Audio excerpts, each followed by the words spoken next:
आज हम डिस्कस करेंगे बायोटेक्नोलॉजी के बारे में। अच्छा, बायोटेक्नोलॉजी, लफ्ज़ बायो का मतलब होता है लाइफ।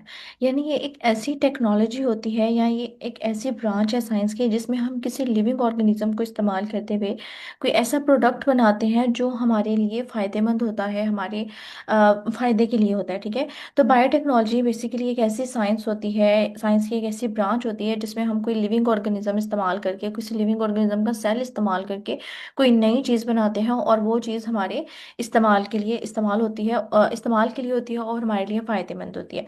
अब जो बायोटेक्नोलॉजी टर्म थी ये सबसे पहले दी गई थी कार्ल इरेक्की एक साइंटिस्ट था जिसने बायोटेक्नोलॉजी का लफ्ज़ जो है वो इंट्रोड्यूस करवाया था। अब बायोटेक्नोलॉजी की आगे डिफरेंट ब्रांचेस होती हैं जहाँ जहाँ पे बायोटेक्नोलॉजी वर्क कर रही है और हमारी फलाह के लिए काम कर रही है और हमें मुख्तलिफ ऐसी प्रोडक्ट फ्राहम कर रही है जिससे हमें डेली लाइफ में जो है वो बहुत फ़ायदा होता है। ठीक है। तो चार ब्रांचेस होती हैं बायोटेक्नोलॉजी की: red biotechnology, green biotechnology, white biotechnology और ब्लू बायोटेक्नोलॉजी। सबसे पहले बात करते हैं रेड बायोटेक्नोलॉजी के बारे में।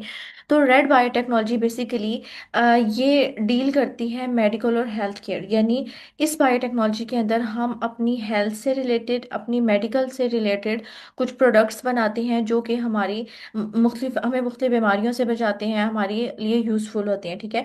अब कहाँ कहाँ पे ये रेड बायोटेक्नोलॉजी इस्तेमाल होती है? ये इस्तेमाल होती है मुख्तलिफ किस्म की मेडिसिन बनाने में, वैक्सीन बनाने में। ठीक है। अब वैक्सीन कैसे बनती है? वैक्सीन बेसिकली हम इस्तेमाल करते हैं किसी बीमारी को प्रिवेंट करने के लिए। जैसे बच्चों में वैक्सीनेशन करवाई जाती है, पोलियो हो गए, मीजल्स हो गए, चेचक, खसरा वगैरह, इनसे बच्चों को बचाव के लिए हम वैक्सीनेशन करवाते हैं। तो बेसिकली जब हम वैक्सीनेशन करते हैं तो वैक्सीनेशन का मतलब होता है कि जो ऑर्गेनिज्म बीमारी फैलाएगा, जो वायरस, जो बैक्टीरिया बीमारी हमारी बॉडी में फैलाएगा, हम उसकी बॉडी का कोई पार्ट लेके या उसकी बॉडी को वीक करके या किल करके बॉडी के अंदर वैक्सीन के जरिए से इंट्रोड्यूस करवाते हैं। अब जब वो वैक्सीन हमारी बॉडी में जाती है तो हमारा इम्यून सिस्टम काम करता है और डिटेक्ट करता है कि बॉडी में कोई एंटीजन आया है, कोई डिसीज कॉजिंग एजेंट आया है, क्योंकि हमने बेसिकली उसी माइक्रो ऑर्गेनिज्म से ही अपनी वैक्सीन बनाई थी जिससे वो बीमारी होनी थी, उसको वीक करके या उसको किल करके इंट्रोड्यूस करवाया था बॉडी में। तो हमारा इम्यून सिस्टम उसके खिलाफ बनाता है एंटीबॉडी, फिर वो एंटीबॉडी उसको डिटेक्ट करके और उसके खिलाफ बॉडी को इम्यूनिटी प्रोवाइड करके और फिर उसको अपनी मेमोरी में स्टोर कर लेता है इन केस के नेक्स्ट फ्यूचर में कभी ओरिजिनल वो वायरस या ऐसा कोई बैक्टीरिया जिसकी हमने वैक्सीन लगाई थी वो बॉडी के अंदर आ जाए। तो हमारे इम्यून सिस्टम को ज़्यादा काम नहीं करना पड़ता, हमारे इम्यून सिस्टम जल्दी से वो एंटीबॉडी जो होती है वो डिटेक्ट करती है कि ये जो एंटीजन था, ये जो डिसीज कॉजिंग एजेंट था, ये पहले बॉडी में आया था, तो एंटीबॉडी एक्टिव होकर उसको किल कर देती है। अब बेसिकली वैक्सीन किससे बनी है? उसी माइक्रो ऑर्गेनिज्म से, उसी सब्सटेंस, उसी चीज से, उसी लिविंग ऑर्गेनिज्म से जिसने बीमारी फैलानी थी। वो वायरस भी हो सकते हैं, वो कोई बैक्टीरिया भी हो सकता है। इंसुलिन बनाने में हम इस्तेमाल करते हैं इसको, एंटीबायोटिक्स बनाने में इस्तेमाल करते हैं। अब इंसुलिन हमारी बॉडी के अंदर हार्मोन होता है जो लबलबे से यानी पेनक्रियास से रिलीज होता है। तो जिन लोगों को डायबिटीज़ होती है फिर उनकी बॉडी में क्या होता है, इंसुलिन का बेसिकली काम होता है कि बॉडी के अंदर अगर ग्लूकोज लेवल ज़्यादा हो गया तो उसको कम करना, शुगर लेवल को कम करना। अगर हमारी बॉडी ही इंसुलिन प्रोड्यूस नहीं कर रही तो हमारी बॉडी में शुगर लेवल ज़्यादा हो जाएगा, डायबिटीज़ हो जाएगी। उस केस में हमें इंसुलिन बाहर से लेनी पड़ती है। फिर ये इंसुलिन हम हासिल कहाँ से करते हैं? हम एनिमल्स की बॉडी से या ह्यूमंस की बॉडी से लेके और इन्हें जेनेटिक इंजीनियरिंग के ज़रिए से हम अपनी मेडिसिन तैयार करते हैं, इंसुलिन तैयार करते हैं लिविंग ऑर्गेनिज्म का इस्तेमाल करते हुए।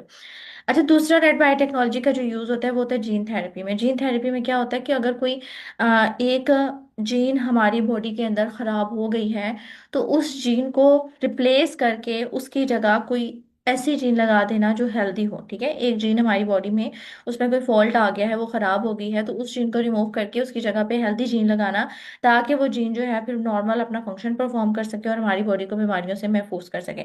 अच्छा, यहाँ पे डिसीज दी हुई है हीमोफीलिया सिस्टिक फाइब्रोसिस। ये एक बीमारी है। ठीक है। इसमें हम जीन थेरेपी करते हैं। इसमें क्या होता है कि हमारी बॉडी के अंदर ब्लड के लिए जीन होती है जीन आई। अगर उस जीन आई में कोई फॉल्ट आ जाता है तो हमारा खून जो है वो खराब हो सकता है। ठीक है। उस कंडीशन को कहते हैं हीमोफीलिया सिस्टिक फाइब्रोसिस। तो ये सेकंड और थर्ड पॉइंट में सेम यही बात लिखी है कि अगर हमारे जीन में किसी किस्म की कोई प्रॉब्लम आती है, जीन खराब हो जाती है, तो हम बायोटेक्नोलॉजी का इस्तेमाल करते हुए उस जीन को किसी और ऑर्गेनिज्म के जीन से जो है वो हम रिप्लेस कर सकते हैं। नेक्स्ट आता है जेनेटिक इंजीनियरिंग में। जेनेटिक इंजीनियरिंग का मतलब होता है एक ऑर्गेनिज्म से जीन लेके किसी दूसरे ऑर्गेनिज्म की बॉडी के अंदर इंसर्ट करना और अपने डिजायर प्रोडक्ट बनाना, अपनी मर्जी का कोई प्रोडक्ट बनाना। ये होता है जेनेटिक इंजीनियरिंग। तो इसमें भी बेसिकली लिविंग ऑर्गेनिज्म इस्तेमाल हो रहे हैं, उसके जरिए से हम अपनी प्रोडक्ट हासिल करते हैं। जैसे फर्मेंटेशन का प्रोसेस हो गया, उसमें फंजाई वगैरह इस्तेमाल हो रही होती हैं। तो ये सारी चीज़ें जो हैं ये ब्रेड बायोटेक्नोलॉजी या कह लो कि बायोटेक्नोलॉजी के यूजेस और फंक्शंस हैं। नेक्स्ट आता है ग्रीन बायोटेक्नोलॉजी। अच्छा, ग्रीन बायोटेक्नोलॉजी इस्तेमाल होती है हमारी एग्रीकल्चर फील्ड में, हमारी ज़राअत में। हमने बहुत से ऐसे प्लांट्स बना लिए हैं जो कि ट्रांसजेनेटिक्स हैं। ट्रांसजेनेटिक्स मीन हमने अपनी मर्जी की जीन्स उनमें इंसर्ट करवा के ऐसे प्लांट बना लिए हैं जो कि डिसीजेस के खिलाफ, पेस्ट के खिलाफ, माइक्रो ऑर्गेनिज्म के खिलाफ अपने आप को रेजिस्ट करते हैं, मुजाफत प्रोवाइड करते हैं, अपने ऊपर किसी बीमारी का, किसी पेस्ट का अटैक नहीं होने देते। ये हमने किस तरीके से किया? ट्रांसजेनेटिक्स प्लांट बना के। अब ट्रांसजेनेटिक्स प्लांट्स क्या होते हैं? ऐसे प्लांट्स जिसमें हमने अपनी मर्जी के जीन इंसर्ट करवाई होती है बेहतर प्रोडक्शन के लिए, उसके अंदर अपनी मर्जी का ट्रेट डेवलप करवाने के लिए, अपनी मर्जी का करेक्टर डेवलप करवाने के लिए, ताकि वो बीमारियों से प्लांट महफूज रखे और पेस्ट से महफूज रह सके। दूसरा, हमारे अब हर किस्म का फ्रूट जो है, हर किस्म की वेजिटेबल जो है वो सारा साल मौजूद होते हैं बाजार वगैरह में। पहले होता था कि मौसमी फल और मौसमी सब्जियां जो होती हैं उसी मौसम में आती थी, सर्दियों की सर्दियों में, गर्मियों की गर्मियों में। लेकिन अब थ्रू आउट द ईयर हमारे पास हर मौसम का फल भी अवेलेबल है और वेजिटेबल भी। ये किस वजह से हुआ है? बायोटेक्नोलॉजी का इस्तेमाल करते हुए हमने अपनी फलों में, अपनी सब्जियों में भी म्यूटेशंस कर लिए हैं। ठीक है। नेक्स्ट इसका इस्तेमाल होता है टिश्यू कल्चर में। टिश्यू कल्चर में क्या होता है? हम प्लांट्स को आर्टिफिशियल ग्रो करवाते हैं टेस्ट ट्यूब्स के अंदर, उनके ग्रोथ फैक्टर्स को इस्तेमाल करते हुए। जो जो से फैक्टर्स उन प्लांट्स के लिए ज़रूरी होते हैं और जो जो से हार्मोन्स उन प्लांट्स के लिए ज़रूरी होती हैं, हम उन्हें आर्टिफिशियली तौर पे वो सारी चीज़ें प्रोवाइड करके और उन्हें आर्टिफिशियली तौर पे ग्रो करवाते हैं बायोटेक्नोलॉजी का इस्तेमाल करते हुए, ग्रीन बायोटेक्नोलॉजी का इस्तेमाल करते हुए। प्लांट्स में भी सेम जेनेटिक इंजीनियरिंग होती है। Next, hybridisation. ग्रीन बायोटेक्नोलॉजी का इस्तेमाल करते हुए हम हाइब्रिड भी तैयार करते हैं। हाइब्रिड का मतलब होता है बेहतर क्वालिटी की, ज़्यादा प्रोडक्शन, ज़्यादा हमें पैदावार देने वाले जानदार बनाना। जैसे भैंसों वगैरह के हाइब्रिड बनाना जिससे वो ज़्यादा मिकदार में दूध देती हैं। तो हाइब्रिड का मतलब होता है एक बेहतर क्वालिटी की, बेहतर प्रोडक्ट देने वाली कोई जानदार को बनाना। तो हाइब्रिडाइजेशन की फील्ड में भी ग्रीन बायोटेक्नोलॉजी इस्तेमाल होती है। इसके अलावा बायो फर्टिलाइजर्स के तौर पे कुछ माइक्रो ऑर्गेनिजम्स इस्तेमाल होते हैं। और बायो पेस्टिसाइड्स जो हमारी फसलों के अंदर पेस्ट वगैरह होते हैं, कीड़े मकोड़े हशरात वगैरह होते हैं, उनको किल करने के लिए इस्तेमाल होते हैं। उसके लिए भी हम माइक्रो ऑर्गेनिज्म का इस्तेमाल करते हैं जो कि ग्रीन बायोटेक्नोलॉजी में आता है। Next, white biotechnology. White biotechnology इस्तेमाल होती है इंडस्ट्रियल प्रोसेस में, इंडस्ट्रीज वगैरह में हम इसका इस्तेमाल करते हैं। जैसे पानी को प्योर करने के लिए, बायोडिग्रेडेबल प्लास्टिक बनाने के लिए। अच्छा, प्लास्टिक जो होता है ना वो नॉन बायोडिग्रेडेबल होता है। बायोडिग्रेडेबल का मतलब होता है कि जिस चीज़ के ऊपर बैक्टीरिया या माइक्रो ऑर्गेनिज्म एक्ट करके उसको डीजनरेट कर दें, उसको गला सड़ा दें, उसे कहते हैं बायोडिग्रेडेबल। जैसे कोई एनिमल है, उसकी डेथ हो गई, या कोई प्लांट जो है वो ज़मीन पे गिर गया, ठीक है, तो बैक्टीरिया क्या करते हैं, उस जानवर की बॉडी के ऊपर बायोडिग्रेडेशन का प्रोसेस करते हैं, उसको डिकम्पोज करते हैं। तो वो गल सड़ के फिर जो इंपॉर्टेंट न्यूट्रिएंट्स होते हैं वो ज़मीन में ऐड कर देते हैं। ठीक है। लेकिन जो प्लास्टिक होता है वो नॉन बायोडिग्रेडेबल होता है, उसके ऊपर बैक्टीरिया या कोई माइक्रो ऑर्गेनिज्म अफेक्ट नहीं कर सकता। तो हमने बायोटेक्नोलॉजी का इस्तेमाल करते हुए प्लास्टिक भी ऐसा तैयार कर लिया है जो बायोडिग्रेडेबल होता है। इसके अलावा इंजाइम्स, ठीक है, अगर बॉडी के अंदर इंजाइम्स सही तरीके से नहीं है या फूड की मैन्युफैक्चरिंग वगैरह में इंजाइम्स की ज़रूरत है, तो हम उसके लिए बायोटेक्नोलॉजी का इस्तेमाल करते हैं। केमिकल इंडस्ट्री में, टेक्सटाइल, फूड और कॉस्मेटिक इंडस्ट्री में हम बायोटेक्नोलॉजी का इस्तेमाल करते हैं। इसके अलावा बायो कैटालिस्ट, कैटलिस्ट होते हैं ऐसे सब्सटेंस जो किसी रिएक्शन को स्पीड अप करवा देते हैं और उसमें खुद पार्टिसिपेट नहीं होते।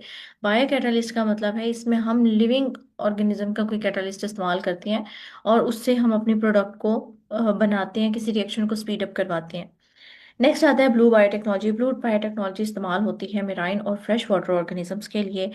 उनके ऊपर बायो इनकी इसकी एप्लीकेशन हम बेसिकली ऐसे मेथड्स पे करते हैं जो कि फ्रेश वाटर और ऑर्गेनिजम्स वगैरह पे, और जो पानी के ऑर्गेनिजम्स वगैरह उनके ऊपर एप्लीकेबल होते हैं। जैसे इसका इस्तेमाल करते हैं हम जो हमारे कह लो कि मछलियाँ वगैरह हैं उनकी पैदावार को बढ़ाने के लिए, उनकी सेफ्टी को बेहतर बनाने के लिए। इसके अलावा उनसे कोई ड्रग वगैरह बनाने के लिए, मेडिसिन वगैरह, जैसे मछलियों के लिवर से ऑयल हासिल होता है, तो उसकी प्रोडक्शन को भी बढ़ाने के लिए, उसको हासिल करने के लिए भी हम बायोटेक्नोलॉजी का इस्तेमाल करते हुए पहले उनकी फिशेस की प्रोडक्शन बढ़ाते हैं, सी फूड की प्रोडक्शन को हम बढ़ाते हैं।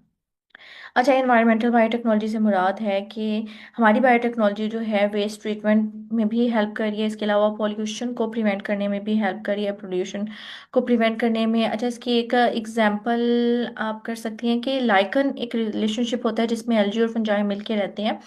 अक्सर आपने पहाड़ी इलाकों में देखा होगा कि कुछ जगह पे आपको ग्रीन ग्रीन सा नजर आते हैं पहाड़, कुछ जगह पे पर्पलिश से, कुछ जगह पे येलो कलर के।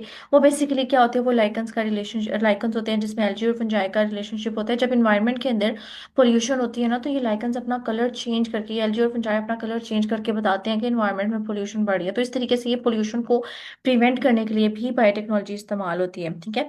अब बायोटेक्नोलॉजी का फ्यूचर क्या है, फ्यूचर में कहाँ कहाँ पे बायोटेक्नोलॉजी इस्तेमाल हो रही है।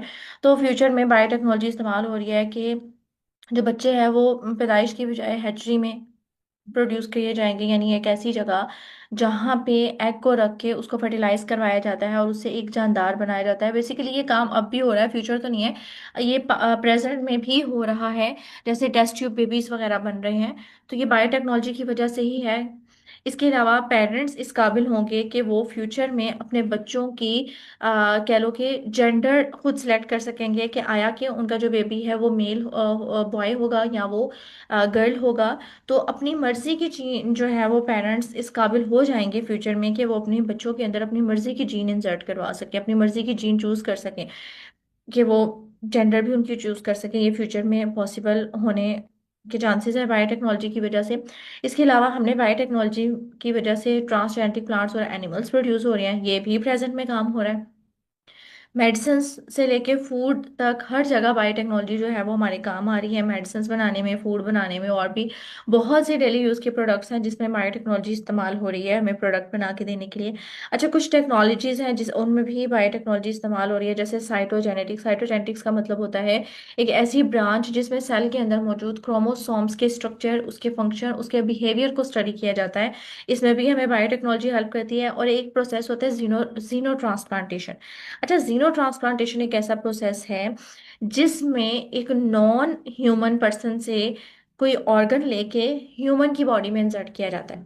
इस सिंपल अल्फाज में कहें तो किसी जानवर की, अगर किसी ह्यूमन का कोई ऑर्गन फेल हो गया है, जैसे किडनी हो गई, लिवर हो गई, कोई टिश्यू हो गया या कोई और ऑर्गन हो गया, वो सही से काम नहीं कर रहा, तो बायोटेक्नोलॉजीज में हमें ये भी हेल्प करती है कि किसी एनिमल की बॉडी से वो ऑर्गन लेके और ह्यूमन की बॉडी में इंसर्ट कर देना, ट्रांसप्लांट करना। जैसे सिंपल किडनी ट्रांसप्लांट होता है, ऐसे ही जीनो ट्रांसप्लांट, मतलब एक मिसाल है कि इस तरीके से जीनो ट्रांसप्लांटेशन है कि एनिमल की बॉडी से कोई ऑर्गन लेके ह्यूमन की बॉडी में इंसर्ट कर देना, इसे कहते हैं जीनो ट्रांसप्लांटेशन। इसके अलावा रिकॉम्बिनेंट डीएनए।